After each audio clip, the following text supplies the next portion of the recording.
an b'an balimaw fo minnu ye hakilina ɲuman di a kan bɛɛ n'i ka hakilina de don ala y'a kɛ en tout cas avis kɔni an ma avis partage mun na parce que bibi na ni y'a ye terroriste yɛrɛ bɛ ka taa dugu ni fɛnw attaquer dugumɔgɔ dɔw de bɛ ka information d'u ma terroriste yɛrɛ bɛ ka fanga sɔrɔ ka taa attaquer ni fɛnw kɛ jamanaden dɔw de bɛ ka jamana janfa k'u bisimila dɔw de bɛ ka taa dumuni d'u ma dɔw de bɛ ka taa fɛn caman san ka d'u ma hali dugu dɔ bɛ yen kɔsa in na armée intervention kɛ yen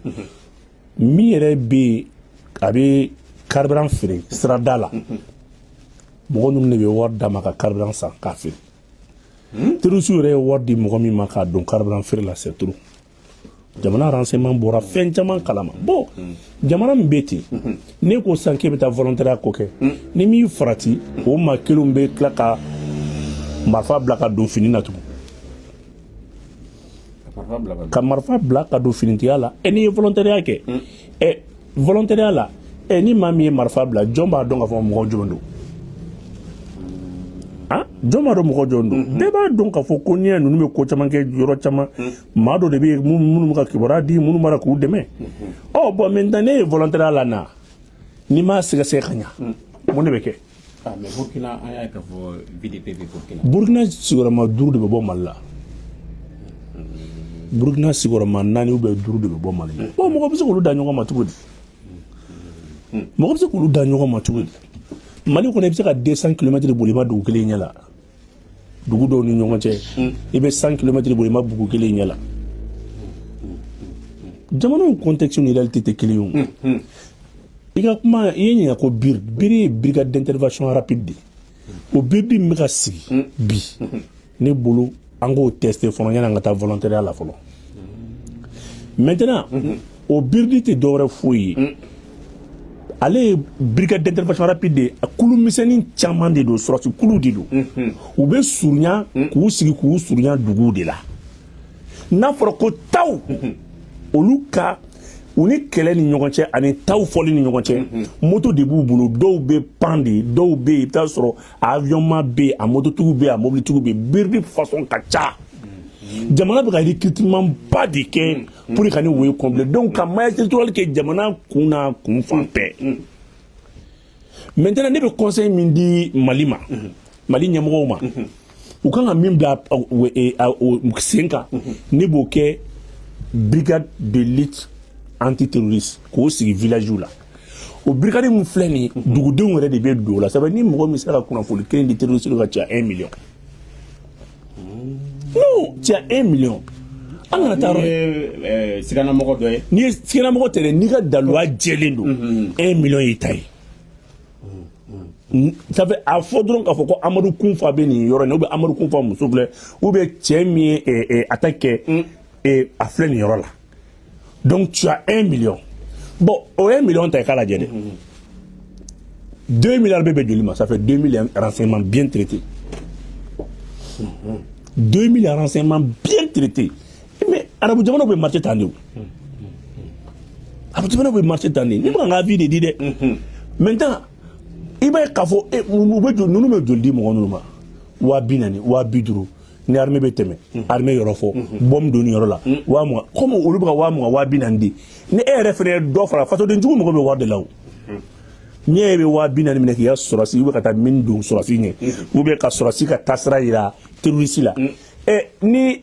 i y'a faamuya b'a la 100 million kelen di e yɛrɛ ma walayi n'ala na ka co ta dɔw bɛ taa terroriste ɲɛmɔgɔ dalen yiri la nɔgɔya la et puis ala mɔgɔ tɔgɔ tɛ fɔ dɛ i kɔni tɛ i kunkolo foyi tɛ bɔ ne bɛ se ka min fɔ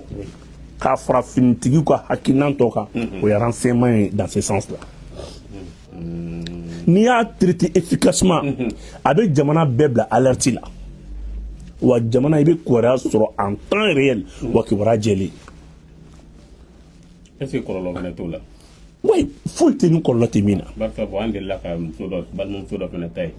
o n'a maminɛkɛw bɛ jumɛn fana kɛra tan ni o ɲɔgɔnna ninnu na ni i ye wariko don a la sisan dɔ bɛna taa baga dɔ fana ma ou bien fɛn dɔ bɛ dɔ non n k'i ma ko 1 million renseignement sûr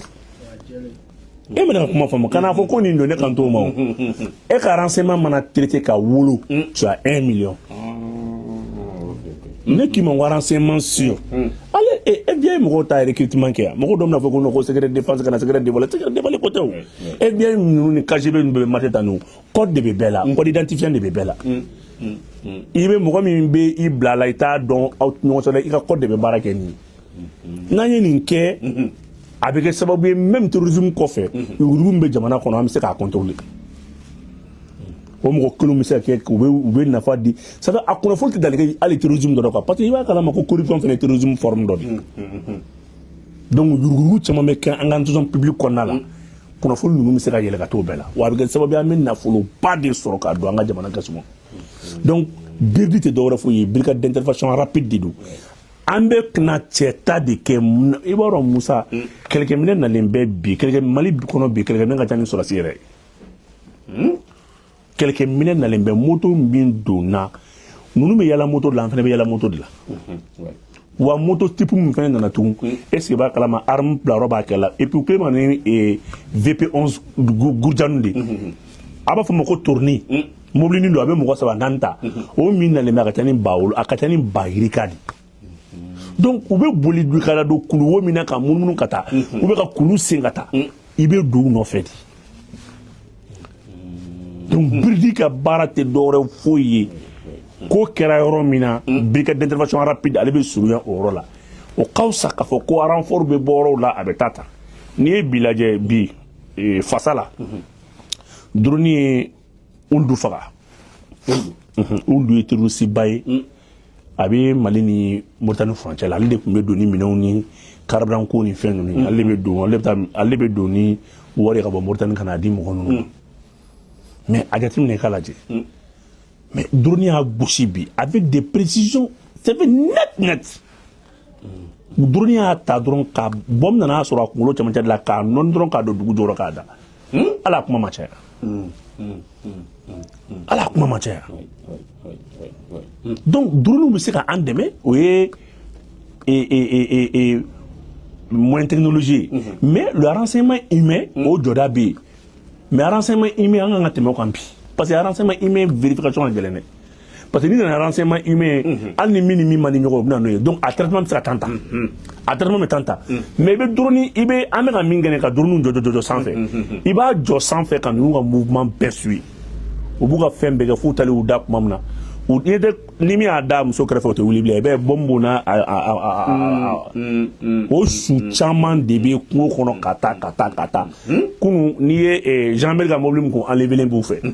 kuna sini yanga so mara kɔnɔna la n'an y'u gosi ça fait 62 morts 62 morts a kelen tɛ hali ni ko i b'a janaba ko sen bɛ yan fɛ kunkolo bɛ yan fɛ fɛn t'a la da a tɛ se ka ko o tɛ kuma o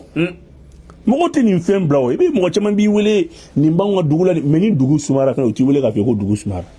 mais mun b'a la bɛɛ bɛ i ka kumalakala dɔn mais mɔgɔ bɛ tila k'a f'i ɲɛna ne bɛ siran n'o tɛ karisa de bɛ nin kɛ an ka dugu la bɛ karisa de ye nin ko kɛ mais ne bɛ siran k'a tigi kɔfɛ bon i bɛ fɛ ka kɛ cogo di i bɛ fɛ ka kɛ cogo di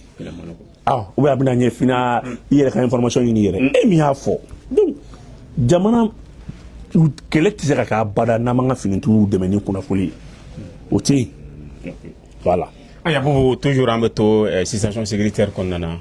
kibaruya an ye kibaruya min sɔrɔ min ye Union africaine k'u bɛ fɛ ka na fara an kan min ye tourisme ko kɛlɛ ye an n'u ka jɛ ka a kɛ ɲɔgɔn fɛ e b'a k'o ye cogo di. ouais o ye ka terrorisme wɛrɛ de dilan o. Union africaine. mais bi bi in na terrorisme ye drapeau gulon la n ka ka Union africaine to yen. terrorisme ye san 9 kɛ u b'a la ka Mali kɔrɔnfɛla mara a maralen don Mujaw Jinim bon o y'a sɔrɔ Jinim yɛrɛ ma créé Mujaw ninnu ni est-ce que b'a kalama Al-Qaïda Amsardine plutôt olu kelen bɛ ka kɔrɔnfɛla mara san 9 Union africaine tun tɛ yan n ko Mali était membre de l'Union africaine donc n'an ye terroristes faga n'u banna ninnu bɛ tila ka na tugun wa bɛ tila k'o terroristes kelenw bɔ dugu wɛrɛ la tugun ka tila ka na n'olu ye k'olu kɛ u ka sɔrɔsiw ye Moussa n'a fara a tant à mettre des minants de la kɛlɛ in tɛ ban c'est que le Mali est victime de la conspiration internationale billahi ne k'a ye ONU yɛrɛ ka don janfa la jamana ma ni Mali tɛ ne m'a ye ONU Nations Unies yɛrɛ i b'a la k'ale ko Mali ye fɛn wɛrɛ de kɛ Nations Unies mais abli kuna ke rapport mun meke malika ngefa ministre chargé des droits de l'homme min bolla ne kata Congo min tra musola sigi ministre kono ka reportage ke Mali ka video enregistré ministre de cour kono la ka den na bo souffle avion na kata nay mais il bisa jamni il bisa ka ne tugo di une mission onusienne Nations Unies est créée là pour la paix mais n'a fora Nations Unies me jamana dola sambi saba sambi nani ibse ka yere nyini nga tuguti mais mun rebe Nations Unies yere financer kele to luka jamana ka mais mun te marfa glan ou te murusan ou te fo san kele bol luka jamana ka sambi nani sambi saba Nations Unies be Congo bibina munisco ça fait combien ça plus de 20 ans ok mon au 20 ans flow ali ni kunye wari min dona mission na ni kunya akla Congo ni nyonche kele kumebla il y a wari jek la mais dorete en bas fa pétrole ta c'est le monde travaille pour les puissances impérialistes j'avais quoi un des nous des puissances nous te fouiller parce que amega ta fara nyonga kulu kono ka klaka to abu de me ko bara la tout Nations Unies be et Liban fando la ka tani sam bisabay Mali ta kuma do a 100 a ali bantoko kuntala ni Mali ore kuma wulu ku chesiri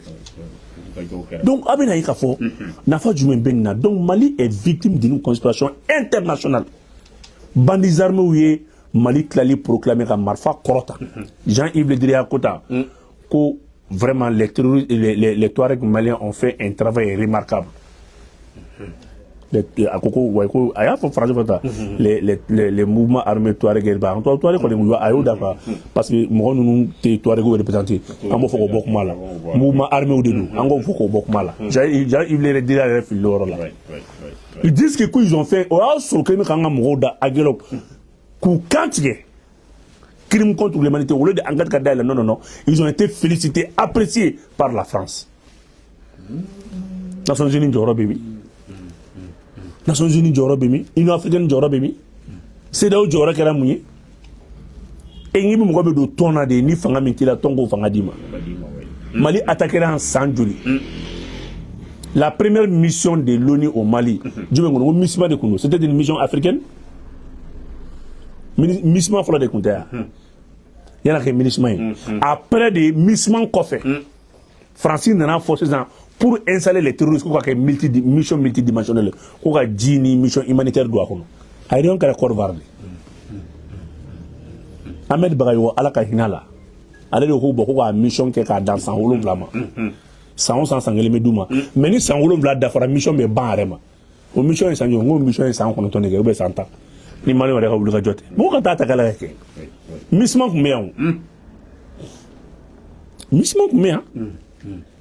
Tchadien kengene nous mu Tchadien do mu Tchadien to ministre kono Tchadien tient africain ko Tchadien ko me France ga ita les 2000 contingents donc Tchadien combien France ga intérêt de kama sono bibi na et c'est là où be force n'entendre dakana et Tchad be c'est là là ça c'est là mais Tchad il y a 2000 éléments Tchad ko contingent ko ministre kono toutes les ablikuna ministre nga position fait comme dans le Grand Nord avec mes Tchad de boulot Kidal et Aguelok les trois grandes bases de la ministre Tchadien de Koulimeka et Fentaï wati ndola mo féliciter ko tebere ku jora bu yana kene ku fe ke bo kele jmena aya fu be mission fait contingent fait comme Nord là ou be wule ku ko mo ko inventaire ke oni mo min dona ko mo joli sara ah non na mission ministre inventaire que dungu do djebe wulo do ngum ta filar ni da shuga yo dabla parce que am ta filar compter ani filar mi ta filar ni min da kaburu ka nya compter ani mami tuna mami sara ani filar ni ka janyo ko diga ni baji aya photo ko mission inventaire ke adam na combien 6000 éléments atala ba muna 15000 à 30000 éléments mo juli sara ka bilan bo ko mo juli sara ou quand la fenêtre aussi fenêtre joli sara wa ku da nyoma avion ku me wuli Kidal qui pan tesalit kuna